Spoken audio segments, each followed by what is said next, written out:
Wanneer ek aan leierskap dink, dan besef ek al hoe meer dat jy hoef nie 'n amptelike titel te hê om 'n leier te wees nie. Leierskap is nie in jou posbenaming nie. Dit is in jou gees, dit is in die manier hoe jy optree, dit is in die manier hoe jy ander hanteer en ook hoe jy jou roeping uitleef elke dag. Dit is nie iets wat jy op 'n naamkaartjie skryf en op jou bors ronddraai en vir almal wys nie. Dit is iets wat jy elke dag doen. En ek sien dit sommer baie duidelik en baie vinnig, byvoorbeeld by my dogtertjie op die netbalbaan. Sy is nog baie klein, hulle speel nog nie eers liga nie, hulle kies nog nie eers kapteine in die onder 9 span nie. Maar ek sien al reeds hoe daai leierhart van haar na vore tree en die manier hoe sy met haar maatjies praat, die manier hoe sy haar maatjies, haar spanmaats motiveer en aanmoedig. Selfs al is die bal nie eers baan as dit aan die ander kant van die baan is, hoe sy hulle motiveer. En dan nou tydens halftyd en na afloop van 'n wedstryd, hoe sy met hulle praat en vir hulle sê hoe mooi hulle gespeel het. Daar besef ek weer, dis nie die titel wat saak maak nie, dit is die gees. Nou ek sien dit ook by myself in klein goedjies wat ek moet doen, soos die gesin regkry vir huisgodsdienst, sodat die leier in ons huis, my man, die huisgodsdienst kan aanbied. Wanneer ek my span moet ondersteun by Solidariteit Help in 'n Hand. Ja, ek stap nie altyd voor nie, maar ek weet dit is tog 'n vorm van leiding, wanneer jy daardie ruimte skep vir ander om te kan floreer.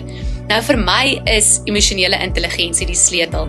As ek myself en ander rondom my se emosies beter kan verstaan en kan ontsluit, kan ek beter besluite neem. Ek kan konflik beter hanteer, ek kan verhoudings bou wat jare hou. En dit is hoe ek wil werk in my professionele lewe en dan ook met my vriende en my gesin. Wat nou die belangrikste is van leierskap en van 'n goeie leier is nederigheid. Dit is ware, opregte, diensbare nederigheid.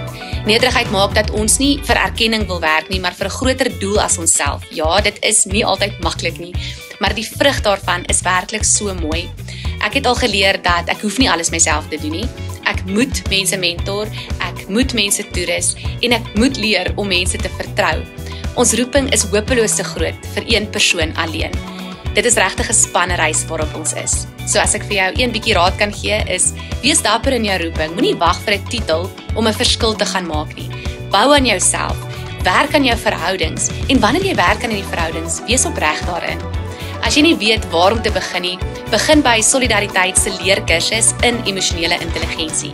Dis prakties, dit is maklik verstaanbaar, dit maak sin en dit help jou om nie net 'n beter kollega te wees nie, maar werklik ook 'n wyser en 'n sterker leier te wees vir jou span.